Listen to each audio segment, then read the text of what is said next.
প্রিয় আসসালামু আলাইকুম, যারা শুনছেন সবাইকে মোবারকবাদ, ঈদ মোবারক। আমি হজ গমনোচ্ছু ভাই বোনদের সাবধানতা অবলম্বনের জন্য আজকের এই ভিডিওটি তৈরি করেছি। বিশেষ করে অনলাইনে অনেকগুলো বইপোর্ট এজেন্সি আছে যারা হজের নামের মানুষের সাথে প্রতারণা করে আসছে দীর্ঘদিন ধরে, যেটা সৌদি আরবে গিয়ে মানুষ বিভিন্ন সমস্যায় পতিত হচ্ছে। সেটা অহরহ, কেউ হয়তো বলছে, কেউ হয়তো বলছে না।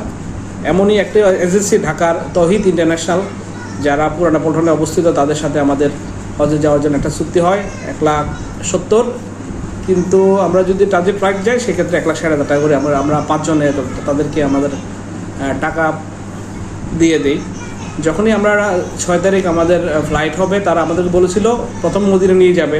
কিন্তু মদিনা নিয়ে যাওয়ার জন্য আমরা তখন যখনই বিমান উঠব ঠিক ওই সময়ই তারা আমাদেরকে জানায় আমরা মদিনা না, আমাদের নিয়ে যাবে মক্কা।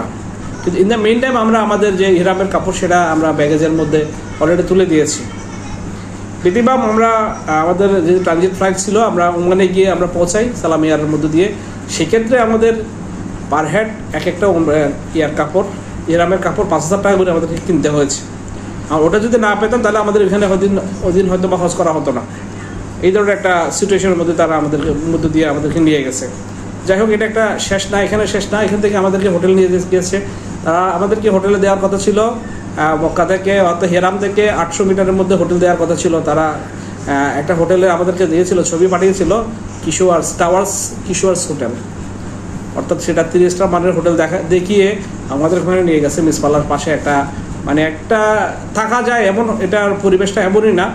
একটা রুমের মধ্যে সর্বোচ্চ থাকা যায় 2 জন বা 3 জন থাকা যায়। সেক্ষেত্রে আমাদের বাচ্চা সহ 5 জন আমাদেরকে থাকতে হয়েছে। 3 দিন থাকার পরে তারা বলে আমাদেরকে তাদের সাথে নাকি এগ্রিমেন্ট শেষ, ওটার শেষ। তারপরে তারা আমাদের কী করেছে, ওখান থেকে হোটেল থেকে বের করে আমাদেরকে লবিতে প্রায় 7 থেকে 8 ঘন্টা, আমাদেরকে 8 থেকে প্রায় 14 জন মানুষকে ওখানে বসে রাখছে সারাদিন। তখন আমাদেরকে জিম্মি করে সবার কাছে টাকা চাচ্ছে। কারো কাছ থেকে হচ্ছে 200 রিয়াল, 300 রিয়াল, 500 রিয়াল, এভাবে অনেক কাছ থেকে টাকা চাচ্ছে, না হলে হোটেল দেবে না। এই পরিস্থিতির মধ্য দিয়ে আমাদেরকে সারাদিন আমাদেরকে রাস্তার উপর বসিয়ে রেখে তারপরে আমাদেরকে নিয়ে যায় বলদিয়া একটা জায়গা আছে, যেখানে আপনারা যারা গিয়েছেন নিতে বলবে, মিসপালা রোডের পরে ওখানে একটা খেজুর বাগান আছে। খেজুর বাগানের পূর্ব পাশে একটা গোলচত্বর আছে, গোলচত্বরের পাশে একটা হোটেলে আমাদের ঠিক সন্ধ্যায় ইফতারের আগে আগে আমাদেরকে নিয়ে যায়। নিয়ে যাওয়ার পরে সেক্ষেত্রে আমরা যে হোটেলের নিচে যে রুমটা দিয়েছে সেখানে 3 জন থাকতে কষ্ট হয়ে যাবে, অথচ এখানে বাচ্চা সহ আমাদেরকে 5 জন থাকতে হচ্ছে। এটা প্রত্যেকের বেলায় এরকম সিচুয়েশনগুলো হয়েছে, যে হোটেল দেওয়ার কিছু ছিল সেটা দেয় নাই। তাই পরবর্তীতে আমরা কী করলো, সেক্ষেত্রে প্রায় 7 থেকে 8 দিন আমাদের এখানে 9 দিন মতো থাকি। আমাদেরকে খাবার দেওয়ার কথা ছিল, আমাদেরকে খাবার দেয় না এখানে। ওখানে গিয়ে তারা আমাদেরকে চিনে না। তাদের যে একজন মল্লিম নামে একজন যে বাটপা ছিল, তার নাম হচ্ছে আরিফ। সেও ওইখানে গিয়ে বিভিন্ন ধরনের চলচাতুরি করে আমাদের কাছ থেকে, সবার কাছ থেকে টাকা তুলতেছে। টাকা না দিলে হয়তো দেখাচ্ছে সে বলছে আমি জানি না, কিছু বললে সে আমি জানি না বলে, যে আপনারা যোগাযোগ করেন, যার সাথে কথা বলে আসছে সে বা তার সাথে যোগাযোগ করেন। কিন্তু এমন পরিস্থিতির মধ্য দিয়ে আমরা কী করছি, সেখানে 8-9 দিন কোনো মতো কাটাইছি। কাটানোর পরে সেখান থেকে আমাদের মদিনা নিয়ে যায়।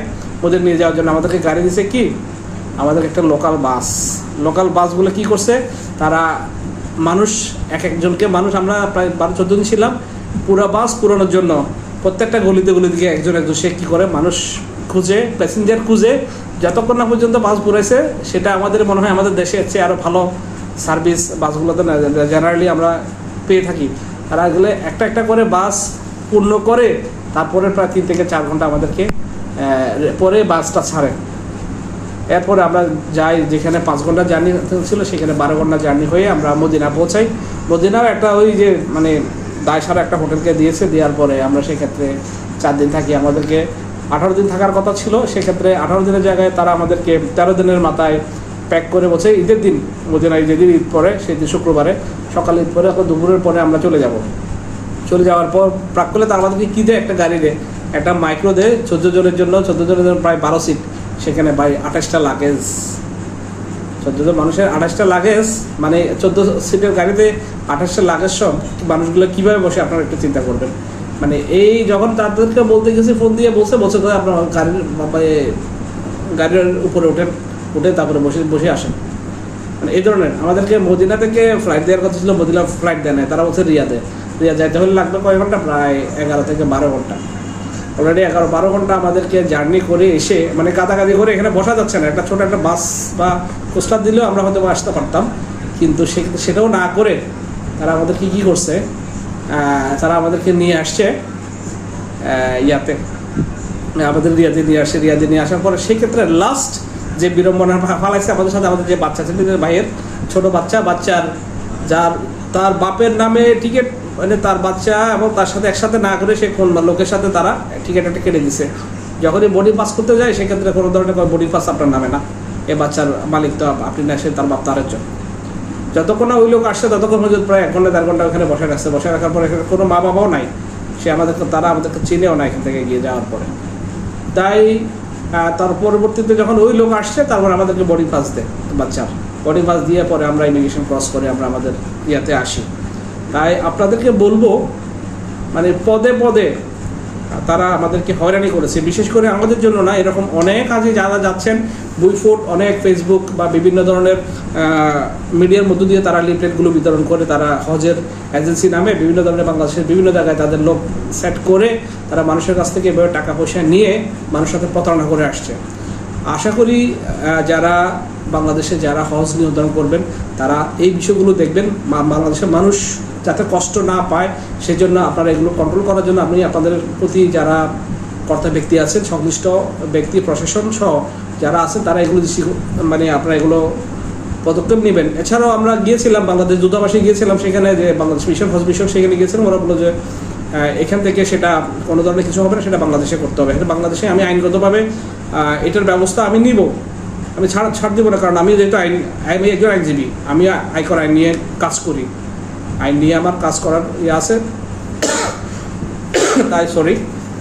তাই আমি এটার পদক্ষেপ নিব। যেহেতু এখন ঈদের ছুটি চলছে, তাদের নাম হচ্ছে তাওহিদ ইন্টারন্যাশনাল, তাদের এই যে বাটপারগুলোর নাম, একজন হচ্ছে হাসান আকবর, আরেকজন হচ্ছে তৌহিদ হোসেন, অর্থাৎ তৌহিদ ইন্টারন্যাশনাল।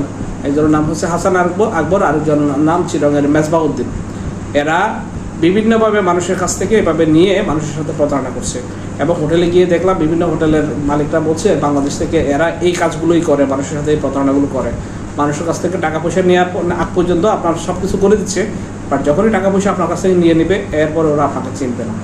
তাই সাবধান, যত্র যে সমস্ত বিজ্ঞাপন দেখেন তাদের এখানে খোঁজখবর না নিয়ে আপনারা কখনো হজ করতে যাবেন না। হজ করতে যাওয়ার প্রাক্কালে আপনারা ভালো করে খোঁজ নেবেন এই এজেন্সিটাকে আদৌ কোনো ভালো সার্ভিস দেয় কিনা, যারা গিয়েছে বা তাদের কাছ থেকে এই ধরনের ভাটপাড়া কপ্পরে না পড়ে আপনারা নিজেরা যাচাই বাছাই করে হজে যাবেন। যাই হোক, আমার এই ভিডিওটা সবার জনস্বার্থে আপনারা শেয়ার করে দিবেন, মানুষ যেন উপকৃত হয়, এই ধরনের যেন বাটপার সিটারদের হাতে না পড়ে মানুষ গিয়ে সেখানে কষ্ট না পায়। ইভেন কি অনেক হাজি গিয়ে রাস্তায় ঘুমাইতে হচ্ছে, হোটেল নাই, হোটেল কোনো কিছুই দিচ্ছে না, এই ধরনের পরিস্থিতি ওখানে হচ্ছে অহরহ। তাই সবাই সোচ্চার হন, এদের বিরুদ্ধে সামাজিকভাবে যারা আপনারা গিয়েছেন, অনেকে হয়তো বা সেটার অভিজ্ঞতা আছে, এ ধরনের পরিস্থিতি যারা পড়েছেন তারা এই বিষয়গুলো দেখবেন এবং যারা যাবেন তারা যেন সচেতন থাকবেন। সেই জন্য আমার এই ভিডিও।